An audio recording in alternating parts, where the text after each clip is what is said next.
to pick a random year and we're just going to open it up like a time capsule. We're looking at 2016. Let's start with music, shall we? Our first artifact out of the time capsule, Beyoncé's Lemonade. Not just an album, but a cultural event.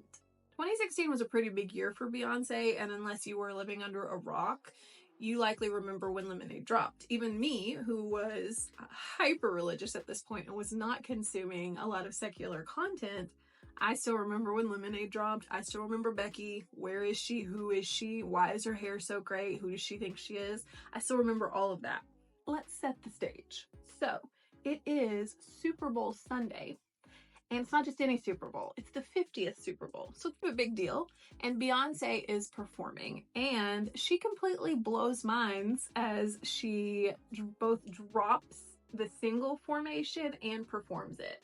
Her performance on this cold Sunday completely shut down the Super Bowl halftime show. She had a Black Panther inspired halftime show performance. Okay, ladies, now let's get that formation. Who to me, you got some coordination. You just might be a Black Bill Gates in the making. And the term "I slay" instantly became a catchphrase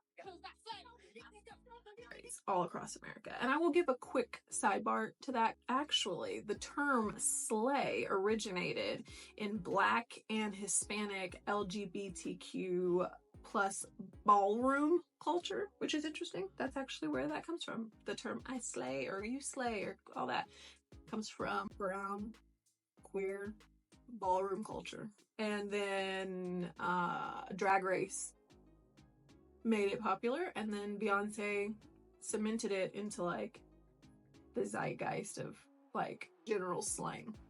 I have to admit, I listened to Formation for the first time while doing research for this video because the only part I really ever knew was, ladies, now let's get information. That's the only part I really knew. And so I listened to it, and this is gonna be shocking, but it's a great song.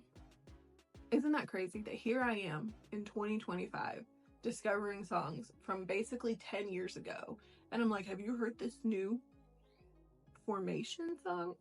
So before stepping into religion, huge Destiny's Child fan, huge Beyoncé fan, and then obviously in the religious delusion, we didn't listen to secular things like that, but I know Beyoncé, and this is just so different from what she had produced up until this point, Formation. It's just so different. It's so political. It's so Black and proud that it's just incredible. And so she performs it at the halftime show. The critics read her halftime show as anti-police, of course. And so that, of course, tons of hashtags like hashtag boycott Beyoncé. And of course, then the Beehive rises up. And so then you have counter hashtags also were trending. Hashtag I stand with Beyoncé. And so it was just like a little social media war that night on the internet.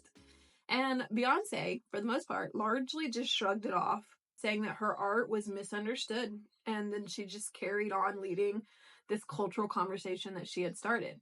And so Lemonade drops the next day, I believe. I'm pretty sure it came out the day after the Super Bowl. And this is an album that was a surprise, is my understanding. No one knew this was coming. Like, Beyoncé fans didn't know this was coming. And so when it drops, it was like a huge surprise. And then it's also not just an album, it's a visual album. And up until this point, I don't really recall anybody else doing visual albums. So those two things, I think, alone would have made this just such a huge deal. But then the content mattered that she covers in it, because Formation's just the beginning. Like, it's like Beyoncé just woke up and said, all right, let's be political. Let's remind everybody that I'm proud Southern Black woman.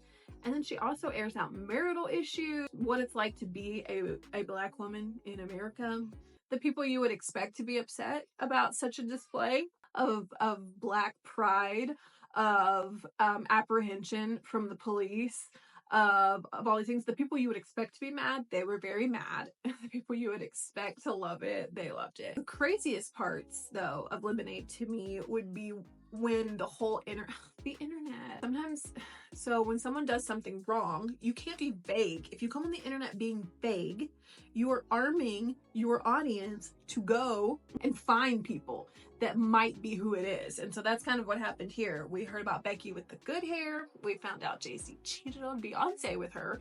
And so people went nuts and they started looking for people on the internet. And they found a couple wrong people. And one person I remember was Rachel Ray, the 30-minute meals lady who just cooks. She's just cooking. She's married. She has like dogs. She's just like, the Beehive descended upon this poor innocent lady and are pissed at her for screwing Jay-Z. And she's like, I also heard that the sales of mini bottles of hot sauce spiked after the release of Lemonade. I did not hear that. I just made that up. Next up, we have to talk about Drake. So 2016 was a huge year for Drake. It is arguably probably one of his biggest years. He released the album Views, and it was really critically acclaimed album. He debuted on Billboard 100's top 100 spots. I don't even know. He did that. Apparently I need to go look at the cover, so let's go look at the cover of the Views album. Where is he? Oh, Views, because he's way up there. I get it. It's angsty. So I think what made Drake so different was that he embraced his emotions, which is just not often something you see a ton in rap. And rather than lean into that, it wants to be a different type of rapper than what I think he naturally was. That's my opinion. If anyone wants to know my opinion on the current Drake drama. But anyways, 2016 Drake, though, had no idea that 2025 was coming for him, and 2024. So, anyways, this album was huge. He was doing those silly dance moves that kept going viral. He's got the Hotline Bling. He's doing the whole thing. And Drake always just kind of, I don't know, he just seems like your brother. Do you know what I mean? Like, it just seems like he could be my brother, and it freaks me out. I don't know, it's gross. Anyways, I mostly mention Drake so that I can move on to Rihanna. Artifact number 3, Rihanna's Anti. And she also dropped an album. I know that Rihanna is like, everyone's always begging this woman for music, and I think it's funny that apparently her whole career has kind of been like that. Like people being like, we need more music. In January, Anti releases after years of delays. The most popular song on it was that song Work, that song, and Drake was on that song. And then there was that awkward speech where Drake confesses to having been in love with Rihanna for like 22 years, since he was 22. So and then she sighed. It's awkward. It's not as awkward as people make it out to be. I'll put the clip here. But most of all, we love the woman who hasn't changed since day one.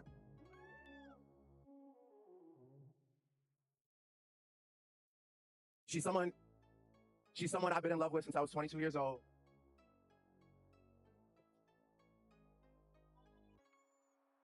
It is awkward. What made Work so special was that it embraced Caribbean dance hall vibes. And so it was just so catchy. You can't not move when it comes on. And that just made the song, blow up. It was everywhere. All right, we're moving on from music to feuds. Because of course, we love the drama. Now, Artifact. What artifact are we on? Artifact number whatever. Here it is. 2016 Feudorama. Let's just briefly look at the drama that had us all hissing like Taylor Swift. This is, of course, the Taylor Swift versus Kimye. I don't want to go into it. I feel like this is a dead horse that we have all beat the living daylights out of that I just don't want to talk about anymore. Kim Kardashian leaks Snapchat footage of Kanye's call with Taylor where he informs her that he wants to say that he and her might still have sex. In the song, there's a line that references Taylor Swift. It says they might still have sex, and then he says, I made that bitch famous. Well, Taylor didn't like that because no woman wants a man to claim that he made them famous. Everybody thought this was like an ultimate gotcha. So Taylor Swift's pages were just flooded with snake emojis and just imagery of snakes. And what I love, the best part though, is that Taylor went kind of silent, even though, ultimately in this scenario, she's kind of she's innocent. And she just shows back up and completely embraced it, and we get the Reputation era where she just embraces the snake and the snake within her. And don't we all have a snake within us? So I loved it. I do remember this happening, and I did think it was a fun. The old Taylor can't come to the phone right now. Why? Because she's dead. It's like Taylor looked at her Instagram comments and she saw all of those snake emojis and she just said, that's fine, I'll make this my aesthetic. If I can't get them to stop, I'll just make it my whole brand for the next year and a half. Iconic. Now let's get to the feud that I actually do find fascinating and intriguing and ridiculous and like all the things. Artifact number 4, I think 5, The Rock's Instagram feud, because nothing says family like calling your coworker a candy ass. So this is like your ultimate alpha clash, okay? You've got muscles, baldness, just going head to head right on the internet in front of everybody. Fast and the Furious 8, that's right. They were up to 8. We're still going in the present day, I think. So Fast and Furious 8 is filming and The Rock is in it. The Rock ends up posting an Instagram post calling out unprofessional co-star, whom of course the internet did digging, and they obviously it's Vin Diesel. Even action heroes need couples therapy. I was raised a WWE, WCW kid, so I grew up with The Rock. So I'm well acquainted with frequent calling people candy ass. And I just think it's so funny that he came to Hollywood and then just began calling other actors that. It's an Instagram, I think. So he said, this is my final week of shooting #Fast and Furious 8. There's no other franchise that gets my blood boiling more than this one. An incredible, hardworking crew. Universal has been great partners as well. My female co-stars are always amazing and I love them. My male co-stars, however, are a different story. This is wild. Some conduct themselves as stand-up men and true professionals while others don't. The ones that don't are too chicken shit to do anything about it. Candy asses. When you watch this movie next April and it seems like I'm not acting in some of these scenes and that my blood is legit boiling, you're right. Bottom line is, it'll play great for the movie and it fits this Hobbs character that's embedded in my DNA really well. So basically, he doesn't like his coworkers and he's complaining about it on freaking Instagram. And I'm like, in what world is this appropriate behavior? We don't behave this way, Dwayne. Normal people don't get to behave this way. But I guess when you're these two, you do. So he didn't name names, but of course people began assuming it is just obviously Vin Diesel. And so like a few months back, and I think the LA Times reached out and asked The Rock about like his statements. And actually I have the whole quote. It says, I was very clear with what I said. I have been in the game a long time. Would Universal Pictures have preferred that to happen? Sure. We talked about it. The irony is that after that, and as they do their tracking and all their analysis, the interest shot through the roof to a whole new level. So I guess he's saying that him being kind of immature and like kind of like a brat on the internet about his coworkers actually helped the movie. So his response to like, why'd you say that, is basically just to pull a Maui and say, you're welcome. Nobody was talking about this movie before. Now we sure as heck are. So now in hindsight, the most like recent updates are that the whole thing was completely blown out of proportion, which I'm sure it was. The whole thing was, I mean, I wouldn't be shocked if the whole thing was purely publicity. That's purely to promote the movie. But either way, I just think it's funny. It's like the alpha malest of alpha male fights. I'm noticing, I found an interview with The Rock where he explains what a candy ass is. So a candy ass is something you don't want to be, obviously. And the best way that I can describe a candy ass is, life is so much easier, I've found, when you're not full of shit. And a candy ass is completely full of shit. And I know several of these people. So normal people would have consequences for that. Rich people just get richer, apparently, because your movie did even better for your tantrum. So I guess good job. I don't know. Okay, one more feud. The final artifact, Mariah Carey's sunglasses. Because why acknowledge your rivals when you can literally just choose to not see them? This is the J-Lo versus Mariah Carey. I don't know her. And then also Demi somehow makes an appearance in this, Demi Lovato. Basically, anytime you ask Mariah Carey about Jennifer Lopez, she says that she doesn't. Her response is, I don't know her. Und was ist mit J-Lo? I don't know. Die kenne ich nicht. I went and saw a bunch of shows. Uh-huh. And I saw everybody. Uh-huh. I didn't see Mariah because at the time she wasn't playing. She hadn't started yet. Who? But I saw Britney, I saw Shania. No, I'm playing because that's what Mariah said about Jennifer one time. I'm not trying to start anything. I'm just... She does say that. Yeah, she does. She's forgetful, I guess. Yes. I don't know. We've met many times.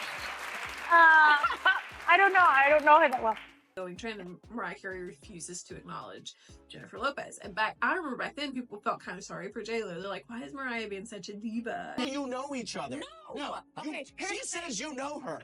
Okay, I know she. You know what? I'm very forgetful. Okay. Apparently, I'm forgetful. Yes. Because I don't remember the fact that it was just like, hi, I'm so-and-so, and then move on. And then now I feel like we have all that footage of Jennifer Lopez pulling her hair out of the bun and zhuzhing it and being like, oh, this is me in the Bronx, man. I like taking my hair out like this. It reminds me like when I was 16 in the Bronx, running up and down the block. A crazy little girl who used to be wild and no limits, all dreams. And now we're all like, okay, I get it. I get why she might have wanted to distance herself from J-Lo.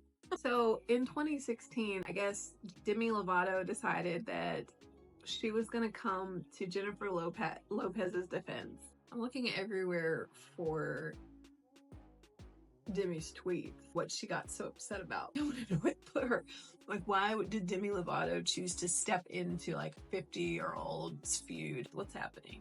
So Demi must have been scrolling and she found a meme and says when you order it online versus when it arrives, and it has a young picture of Mariah Carey and then it has a young picture of Ariana Grande. So it's alluding to you ordered something nice and you got a budget version. And so Ariana Grande is the budget version of Mariah Carey, which I would say at the time was accurate. So anyways, Demi Lovato, I guess, reposted it even. It looks like, I can't tell what's happening. But it says, she said, you got it the wrong way around, honey. Which is just like, let me tell you something. As somebody who has a big old mouth and can get myself into so many arguments and so much trouble, when you see situations like this, especially third parties, the people involved are not even here. They didn't post it. They're not involved. You then getting involved and just arguing with people to argue with people is never going to go well. Like some random person posted this meme and you're Demi Lovato and you're going to go argue with them. That's crazy to me. I think that's crazy. So Mariah's response when she was asked about Demi Lovato and Jennifer Lopez was, of course, you guessed it, I don't know them.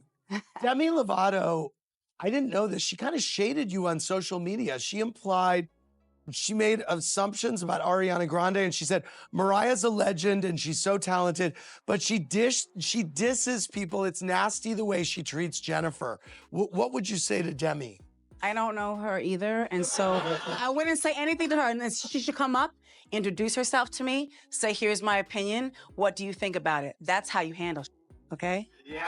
And of course, this hilariously resurrected the Mariah Carey versus Jennifer Lopez beef for like a whole new generation of people who didn't know that it was happening. You look so amazing. Oh, you're so sweet. What do you think about people still referencing I don't know her all these years later? I still don't know her. So then, of course, people, the Lambly, apparently, That's what Mariah Carey's fandom is called. The lambs or the lamely. For a long time now, they heard me saying, "Oh, lamb, can you do this or do that?" as a joke between friends. Yet again, it's not like, whoa, this is so serious. But then the fans decided to call themselves lambs. So that's why when everybody's naming their fans now, I'm like, oh, what an original idea. It's incredible. Yeah. I wonder where it came from. No, but that's how it happened. So that's why it's. I read somewhere, I don't know if Lamely. it's Call it. But anyway, so the lamely got mad and they're like, you're bullying our queen sheep, lamb.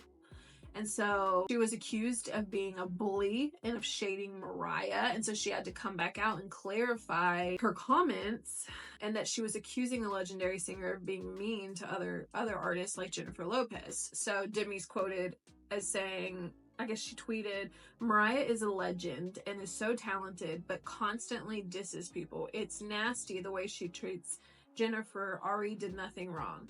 Which again, this is a random meme someone posted. Mariah Carey did not make this meme and post it on the internet. So she's not attacking Ariana Grande. Now we do need to take into consideration, I don't know what mental status Demi's at this point, but it's just fascinating to watch a famous person argue with normal people and then lose. She loses. So then she posted, "This is why I posted what I did. Jen keeps it classy, but I'm not afraid to say shit. The woman is mean for no reason. Extremely talented? Yes. Superhuman? Possibly." Sorry if you can hear my kids. "Unnecessarily rude? Absolutely." That's information you don't have. You don't know why she responds that way. She's not actually saying anything rude. She's not said anything rude about Jennifer Lopez, as far as I know. The only thing she says is that she doesn't know her. I don't think that's nasty. It's fine. She doesn't know her. So I went like, why entertainment? Right now, Yahoo Entertainment News. So someone's quoted, a tweet is quoted as saying, "Demi can't get attention for her music, so she has to get it by being messy on Instagram." Oh, I guess it was on Instagram. And somebody else said, "Every time I see a headline about Demi Lovato, it's because she's trying to somehow drag or belittle another woman." Somebody said Mariah's perfume sold more than Demi's albums. Shut the F up. Petty. So that happened, and it was just an interesting thing to watch. Imagine you're just talking crap on the internet about your favorite and least favorite celebrities, and then Demi Lovato shows up to tell you to stop it. You're being mean. It's crazy. Well, I guess she doesn't show up to tell you to stop it. She shows up to yell at Mariah Carey in your comments. Very strange. Now, obviously, you're very good at writing Christmas songs. Thank you. I was just wondering if I could run my tune past you. I would have you keep it to yourself. Okay. Lastly, I thought we'd look at some trends. What was trending? What was everyone into in 2016? So one trend was Snapchat filters. Now I find this fascinating because I don't have an artifact for these. So Snapchat filters, specifically the dog ears for days. 2016 was the height of Snapchat's reign, and its filters, they really became a cultural phenomenon. I'm fascinated by this because everyone from random teenagers to Kardashians are wearing, we're using this dog filter just to look extra cute. But then crazy ones started coming out, and we had the one where you vomit the rainbow. Do you remember that? And then there was the face swap. We'll see if I can find a picture. I have a face swap of me and my husband, and it is horrifying. And if I can find it, I will put it here. If I can find it. If it's not there, you're welcome. I did you a favor. You don't have to put makeup on anymore. Selfie game is forever changed. It's a new world because of Snapchat. And it's funny, it's like so irrelevant kind of now. Like I know it's like the place where grifters kind of go, and like all the people that like were cool on the internet 10 years ago, like David Dobrik and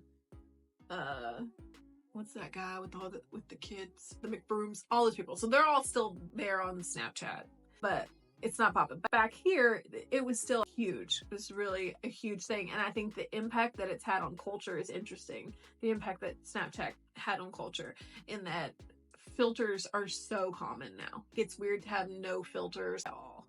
Whereas I guess maybe it was common before that too, to edit and stuff, but I feel like it's never been simpler now. You don't even have to do anything except turn the filter on. Now, catfishes have a whole new level of tools in their arsenal now.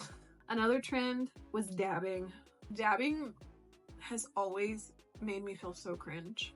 It started as a dance move in the Atlanta hip hop scene, and it very quickly became a global gesture of triumph and playfulness by 2016. So dabbing was, I'm not going to do it because I refuse.